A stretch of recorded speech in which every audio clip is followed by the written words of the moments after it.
Hello दोस्तों, आप सभी लोगों का हमारे यूट्यूब चैनल में स्वागत है। तो जैसा कि आप लोगों का जो है एग्ज़ाम ख़त्म हो गया 27 जून 2025 का। तो इसमें तीनों 3 शिफ्ट हुए हैं आपका फर्स्ट, सेकंड, थर्ड। तीनों शिफ्टों में जीके, करंट अफेयर, हिंदी और कंप्यूटर, इन सभी के जो है जितने प्रश्न पूछे गए थे, बच्चों ने हमें भेजे हैं, उन सभी प्रश्नों को जो है करवा रहे हैं। तो आप लोग ध्यान से देखिएगा और ध्यान से पढ़िएगा कि कौन-कौन से क्वेश्चन आए हैं। उसी बेस पर जो है आप, जिन लोगों का जो है अभी एग्ज़ाम होना बाकी है, उसी बेस पर जो है तैयारी करें। तो चलिए शुरू करते हैं प्रश्नों को। शुरू करने से पहले अभी तक आप लोग अगर हमारे यूट्यूब चैनल को सब्सक्राइब नहीं किए हैं तो सब्सक्राइब कर दीजिए। इसी पर जो है डेली बेसिस पर जो है आपको क्लासेस मिलती रहेंगी। और अगर इसका पीडीएफ आपको चाहिए तो पीडीएफ के लिए आप हमारा टेलीग्राम चैनल ज्वाइन कर सकते हैं। चैनल का नाम है teaching with Govind. Telegram channel का नाम है टीचिंग विद गोविंद। तो इसमें हम पहले देखेंगे सामान्य ज्ञान। सामान्य ज्ञान से जो है टोटल 10 प्रश्न हमें मिले हैं। उनको जो है हम देखते हैं कि कौन कौन से प्रश्न आए थे। इसमें हमारा पहला प्रश्न है, प्रश्न नंबर 1 है कि भारत का पहला परमाणु रिएक्टर कौन सा था। तो भारत का जो है पहला परमाणु रिएक्टर कौन सा था। तो इस प्रश्न का सही आंसर हो जाएगा अप्सरा। अप्सरा जो है भारत का पहला परमाणु रिएक्टर केंद्र था। सन 1956 में जो है टाटा इंस्टीट्यूट ने जो है अप्सरा को जो है बनाया था।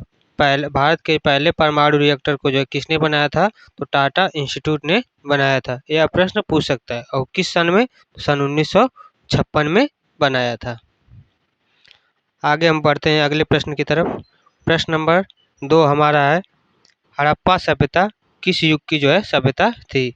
हड़प्पा सभ्यता जो है आपकी किस युग की सभ्यता थी। तो इसका सही आंसर होगा कांस्य युग। हड़प्पा सभ्यता किस युग की सभ्यता थी, तो यह कांस्य युगीन सभ्यता थी। तो सही आंसर होगा कांस्य युग। अब इसमें हमारा कुछ पॉइंट बन सकता था कि हड़प्पा सभ्यता जो है कब विकसित हुई थी। तो यह लगभग 2500 ईस्वी पूर्व जो है विकसित हुई थी। तो अगर आने वाली शिफ्टों में जो है यह प्रश्न पूछ सकता है कि हड़प्पा सभ्यता कब विकसित हुई थी। तो इसका सही आंसर होगा 2500 ईस्वी पूर्व में। आगे बढ़ते हैं।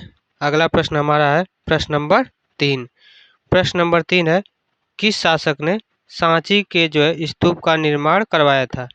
वह कौन सा शासक था जिसने सांची के स्तूप का जो है निर्माण करवाया था। तो इसका आंसर हो जाएगा अशोक।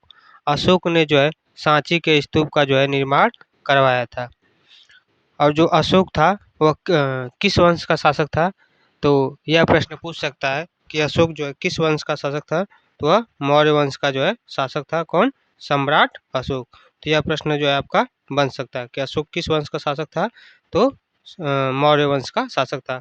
आने वाले शिफ्टों में यह प्रश्न पूछ सकता है। आगे की तरफ बढ़ते हैं। अगला प्रश्न हमारा है प्रश्न नंबर 4। प्रश्न नंबर 4 हमारा है, राष्ट्रीय गीत कौन सा है। हमसे क्या पूछा है कि राष्ट्रीय गीत जो है कौन सा है। तो इसका आंसर हो जाएगा वंदे मातरम। वंदे मातरम जो है हमारा राष्ट्रीय गीत है। आने वाली शिफ्ट में प्रश्न क्या पूछ सकता है कि यह राष्ट्रीय गीत जो है किसके द्वारा लिखा गया है या फिर रचित किया गया है। तो इसका आंसर हो जाएगा बंकिम चंद्र चट्टोपाध्याय। वंदे मातरम को, वंदे मातरम राष्ट्रीय गीत जो हमारा वंदे मातरम, उसको किसने लिखा है, तो बंकिम चंद्र चट्टोपाध्याय जी ने जो है लिखा है। आगे बढ़ते हैं। अगला प्रश्न हमारा है प्रश्न नंबर 5। प्रश्न नंबर 5 है, भारत का राष्ट्रीय पंचांग कौन सा है। भारत का जो राष्ट्रीय पंचांग कौन सा है, तो है आपका शक संवत। भारत का राष्ट्रीय पंचांग कौन सा है, तो शक संवत है। यह जो है सरकारी व पत्राचार हेतु जो है प्रयुक्त होता है। भारत का जो राष्ट्रीय पंचांग है सरकारी छुट्टियों के लिए और पत्राचार के लिए जो है इसका प्रयोग किया जाता है देखने के लिए। अगला प्रश्न है प्रश्न नंबर 6। प्रश्न नंबर 6 हमारा है, भीमबेटका किस राज्य में स्थित है। भीमबेटका जो है आपका यह किस राज्य में स्थित है। तो इसका आंसर हो जाएगा मध्य प्रदेश। भीमबेटका किस राज्य में स्थित है, तो मध्य प्रदेश में स्थित है। और यह भीमबेटका जो है किस युग के जो है कौन से युग में जो है गुफा के चित्रों के लिए प्रयोग किया जाता था। तो यह प्राग ऐतिहासिक गुफा चित्रों के लिए जो है प्रसिद्ध है। कौन सा? भीम बेटिका। यह जो है आने वाले शिफ्टों में पूछ सकता है, प्राग ऐतिहासिक। इसको जो है आप लोग ध्यान से देखिएगा। अगला प्रश्न है प्रश्न नंबर 7। प्रश्न है कि विश्व का सबसे बड़ा महाद्वीप कौन सा है? तो विश्व का सबसे बड़ा महाद्वीप है आपका एशिया महाद्वीप। विश्व का सबसे बड़ा महाद्वीप कौन सा है? तो एशिया महाद्वीप है। क्षेत्रफल और जनसंख्या दोनों की दृष्टि से विश्व का सबसे बड़ा महाद्वीप कौन सा है? तो वह एशिया महाद्वीप है। अगला प्रश्न है आपका प्रश्न नंबर 8। प्रश्न नंबर 8 है बिहार राज्य की राजभाषा कौन सी है? बिहार राज्य की जो है राजभाषा पूछा है हमसे। देखिए राजभाषा कौन सी है? तो वह है हिंदी। बिहार राज्य की जो है राजभाषा क्या है? तो हमारा है हिंदी। उर्दू को जो है द्वितीयक राजभाषा के रूप में दर्जा दिया गया है। उर्दू को जो है द्वितीय भाषा के रूप में जो है जाना जाता है। अगला प्रश्न है प्रश्न नंबर 9। प्रश्न नंबर 9 हमारा है रूबी की फसल कब बोई जाती है? रूबी की जो फसल है यह कब बोई जाती है? तो यह आपका अक्टूबर और नवंबर महीने में जो है रूबी की फसल बोई जाती है। और अगले आने वाले शिफ्ट में पूछ सकता है कि रूबी की फसल की जो बुआई हुई रहती है उसको कब काटा जाता है? तो यह आपका अप्रैल के महीने में जो है इसको काटा जाता है, यानी कि कटाई कब होता है? तो अप्रैल के महीने में होता है। अगला प्रश्न है प्रश्न नंबर 10। प्रश्न नंबर 10 आपका है भारत का वित्त आयोग कितने वर्षों के लिए गठित होता है? भारत का जो वित्त आयोग है यह कितने वर्षों के लिए गठित होता है? तो इसका आंसर हो जाएगा 5 वर्ष। भारत का जो वित्त आयोग है यह 5 वर्षों के लिए गठित होता है। केंद्र और राज्य के बीच जो है राजस्व विभाजन हेतु जो है केंद्र और राज्य के बीच जो है राजस्व विभाजन हेतु वित्त आयोग का जो है प्रयोग किया जाता है, यानी कि इसका काम होता है। अब हम आगे देखेंगे करंट अफेयर। करंट अफेयर के प्रश्नों को देखेंगे जिसमें से टोटल मिलाकर 10 प्रश्न हमको बच्चों ने भेजा है करंट अफेयर के प्रश्नों को। तो उसको हम देखते हैं कि कौन कौन से प्रश्न पूछे गए थे और इस पर जो है क्या और भी प्रश्न क्या बन सकते हैं। तो इसमें आपका अगला प्रश्न जो होगा यानी कि प्रश्न नंबर 11। प्रश्न है कि हाल ही में भारत का पहला सेमीकंडक्टर प्लांट किस राज्य में बना है? भारत का जो है सेमीकंडक्टर प्लांट जो है अभी हाल ही में किस राज्य में बना है? तो इसका आंसर हो जाएगा गुजरात। गुजरात राज्य में जो है अभी हाल ही में भारत का पहला सेमीकंडक्टर प्लांट जो है बना है। आगे देखते हैं और यह किस कंपनी ने बनवाया है? तो यह धोलेरा में जो है टाटा और अन्य कंपनियों के द्वारा जो है बनाया गया है। अगला प्रश्न है प्रश्न नंबर 12। प्रश्न नंबर 12 है चंद्रयान 3 ने चांद पर कहाँ लैंडिंग की थी? जो हमारा चंद्रयान 3 लॉन्च करवाया गया था वह चंद्रमा पर जो है कहाँ लैंडिंग की थी? तो वह लैंडिंग किया था दक्षिणी ध्रुव पर। तो सही आंसर क्या हो जाएगा? दक्षिणी ध्रुव। भारत ऐसा करने वाला जो है पहला देश बन गया है। चंद्रयान 3 के द्वारा जो है दक्षिणी ध्रुव पर जो है लैंड करने वाला भारत जो है हमारा क्या हुआ? पहला देश बन गया जिसने दक्षिणी ध्रुव पर जो है लैंड किया है। अगला प्रश्न देखते हैं प्रश्न नंबर 13। प्रश्न नंबर 13 हमारा है 2025 में फीफा U17 वर्ल्ड कप कहाँ हो रहा है? 2025 में फीफा U17 वर्ल्ड कप ये जो हमारा है कहाँ पर हो रहा है? तो यह आपका हो रहा है, इसका आंसर हो जाएगा कतर। कतर में जो है यह हो रहा है। और फीफा के द्वारा यह किसके द्वारा चयनित किया जाता है? तो यह आपका फीफा के द्वारा जो है चयनित किया जाता है। अगला प्रश्न देखेंगे प्रश्न नंबर 14। प्रश्न नंबर 14 हमारा है हाल ही में भीम UPI किस देश में जो है शुरू किया गया है? हाल ही में जो है भीम UPI है यह किस देश में शुरू किया गया? पहले तो हमारा भारत में ही इस समय है और भी किस देश में शुरू किया गया है? तो यह आपका शुरू किया गया है फ्रांस में। तो इसका आंसर क्या हो जाएगा? फ्रांस। भारत के जो है डिजिटल भुगतान को जो है बढ़ावा देने के लिए भीम UPI को जो है फ्रांस में भी शुरू कर दिया गया है। आगे देखते हैं। अगला प्रश्न है प्रश्न नंबर 15। प्रश्न है बिहार दिवस कब मनाया जाता है।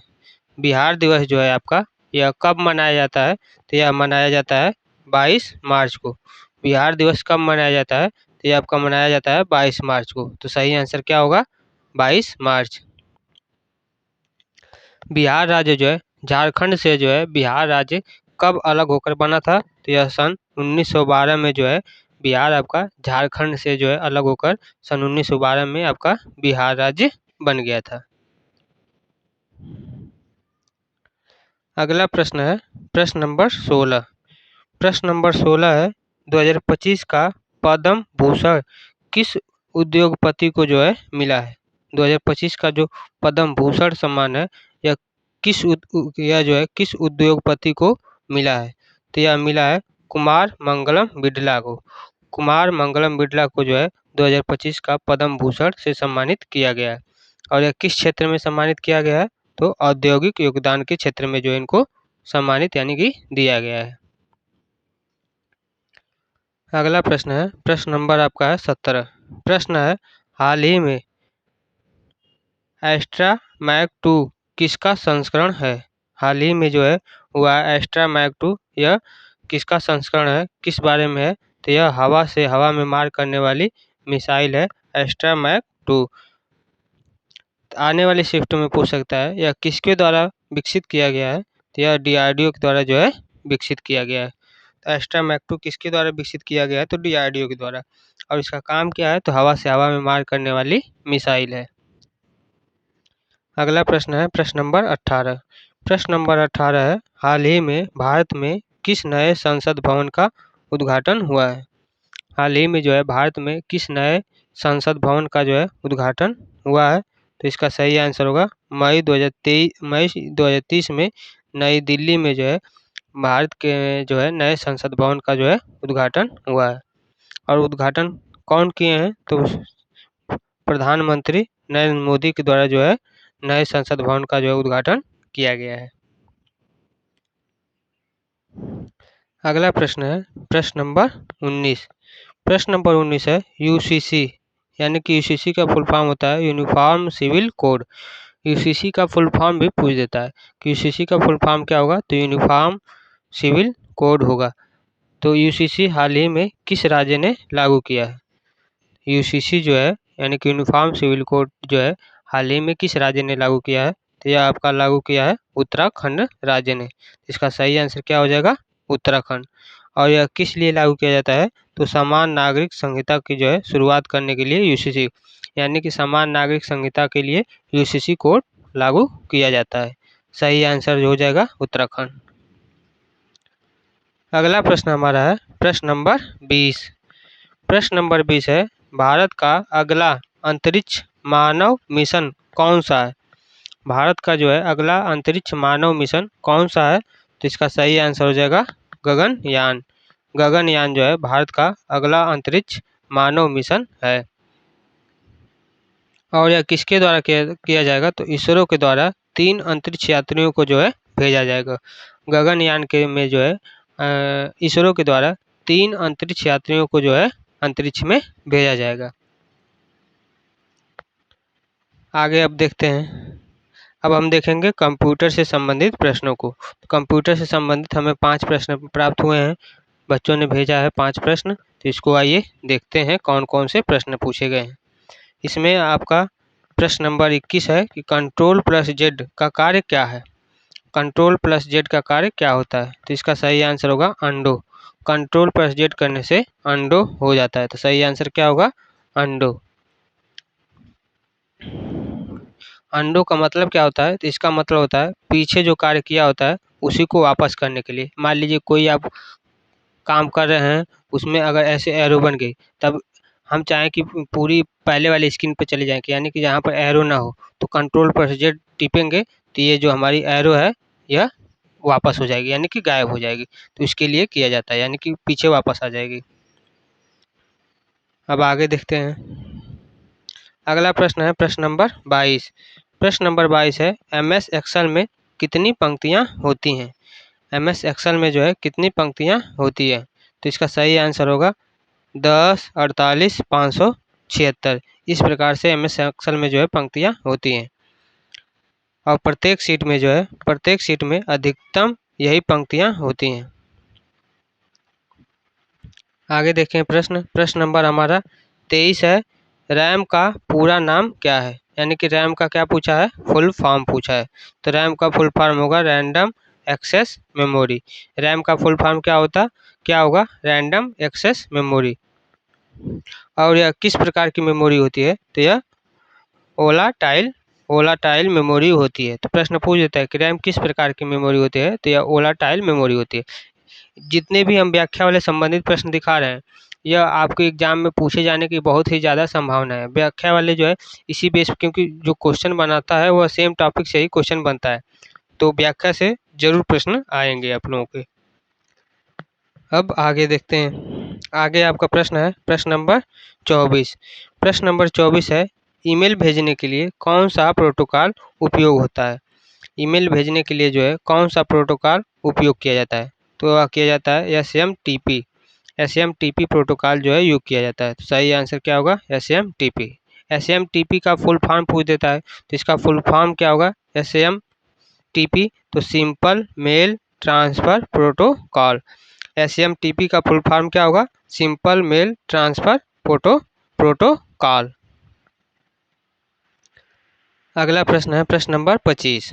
प्रश्न नंबर 25 आपका है, कंप्यूटर का अस्थायी डाटा कहाँ पर स्टोर होता है? यहाँ पर देखिए क्या पूछा है? अस्थायी। तो कंप्यूटर का जो अस्थायी डाटा है वह कहाँ पर स्टोर होता है? तो यह आपका होता है रैम में। तो इसका सही आंसर क्या हो जाएगा? रैम। अस्थायी डाटा आपका रैम में प्रयोग होता है। अस्थायी डाटा में क्या होता है कि जैसे ही बिजली बंद हो जाती है, डाटा आपका समाप्त हो जाता है। अब आगे देखते हैं। अब आगे हम कवर करेंगे हिंदी से जितने भी प्रश्न पूछे गए हैं उसको हम कवर करेंगे। तो इसमें जो है आपका प्रश्न है प्रश्न नंबर 26। प्रश्न है कि कष्ट का तत्सम शब्द क्या है? कष्ट का जो है तत्सम शब्द है वह क्या है? तो इसका सही आंसर हो जाएगा, कष्ट का तत्सम शब्द होगा आपका कष्ट। कष्ट का तत्सम शब्द होगा कष्ट। यह मूलभूत संस्कृत का जो है शब्द है। आगे देखते हैं। अगला प्रश्न है प्रश्न नंबर 27। प्रश्न है, हाथ खींच लेना मुहावरे का अर्थ क्या है? हाथ खींच लेना मुहावरे का अर्थ क्या होगा? तो इसका अर्थ होगा सहायता बंद कर देना। हाथ खींच लेने मुहावरे का अर्थ होगा सहायता बंद कर देना। इसमें व्याख्या यानी कि काम से जो है मुकर जाना। हाथ खींच लेना का मतलब सहायता बंद कर देना, यानी कि काम से जो है मुकर जाना, यह होता है मुहावरे का अर्थ। अगला प्रश्न है प्रश्न नंबर 28। प्रश्न नंबर 28 है, रामायण किस भाषा में रचित है? जो रामायण लिखी गई है यह किस भाषा में लिखी गई है? तो यह आपका संस्कृत भाषा में लिखी गई है। मूल जो है वाल्मीकि रामायण में जो है वह संस्कृत भाषा में लिखी गई है, जबकि इसका अनुवाद जो है कई भाषाओं में किया गया है। अगला प्रश्न है प्रश्न नंबर 29। प्रश्न नंबर 29 है, जल्दी शब्द में कौन सा उपसर्ग है? जल्दी शब्द में जो है आपका कौन सा उपसर्ग है? तो यहाँ पर जल जो है आपका मूल शब्द है और इसमें कोई भी उपसर्ग नहीं है। यह अव्युत्पन्न शब्द है। जल्दी शब्द जो है अव्युत्पन्न शब्द है, यानी कि किसी से उत्पन्न नहीं हुआ है। तो जो शब्द किसी से, जैसे